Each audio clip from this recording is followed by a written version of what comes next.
how could his study of criminology have fit into all of this? Joining me now is criminologist and author Michael Arnfield. Michael, thank you very much for coming on the program.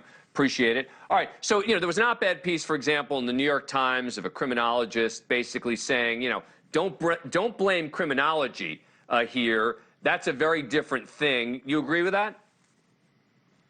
I do. First of all, criminology is a highly theoretical, model-based approach to understanding the origins of crime.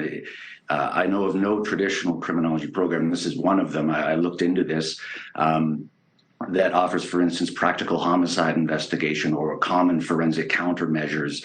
I mean, this isn't a place where you would go, particularly at that level, to school yourself on how to get away with murder, to quote the television network series that a lot of people seem to be drawing perhaps influence from and coming to this conclusion. What do you make, though, of the possibility that the motive was, and putting aside criminology for a moment, just to try to create the perfect crime? Well, Dan, as you've correctly pointed out, this is the antithesis of the perfect murder in terms of the mistakes made, thankfully. We can only speculate as to motive at this point. I mean, clearly, and this has been mentioned before, whether or not there's a direct connection, this may end up being what's known as a targeted stranger attack, meaning one or more of the victims was on his radar. They may not have known it. And whether this was a thrill-seeking exercise on his part, really, I mean, we're hearing that, like a lot of, quite frankly, people in academic life, he thrived on needing to know or be affirmed as being the smartest man in the room.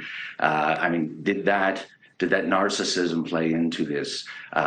It's likely a factor. Clearly, he has an underlying interest in this type of stuff. Now, whether that was born out of his study of criminology or he was attracted to criminology by dint of pre-existing interest in murder and mayhem, this will all come out. I would be particularly interested, actually, and these will be accessible at some point, having a look at the papers that he's written.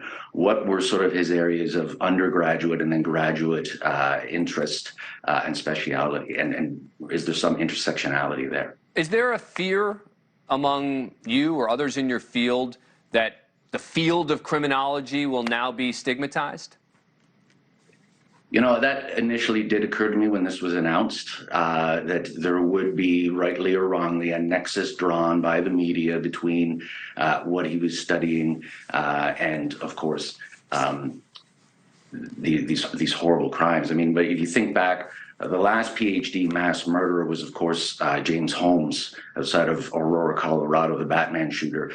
No one drew connections to his study in neuroscience to the crime. I mean, it's strictly by virtue of unfortunate coincidence that he happened to be in this program that I think now people are going to say, well, everyone studying criminology at that level must have some ulterior motive, and that's simply not the case. And here's the good news. The good news for your field is that there are a lot of his fellow classmates came out and spoke, and, they all seemed to be, interesting folks who were fascinated by the field rather than potential murderers.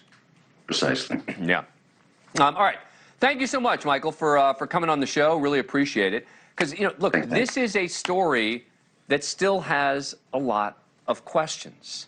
And yes, we're expecting this big hearing tomorrow. We'll certainly be covering it. But the most important question may have been answered already as to who done it. One more still exists. Why? That does it for us tonight. Dan starts now. Thank you for watching. Go to newsnationnow.com to find News Nation on your cable provider. And don't forget to click the red subscribe button below to get more of News Nation's fact-driven, unbiased coverage.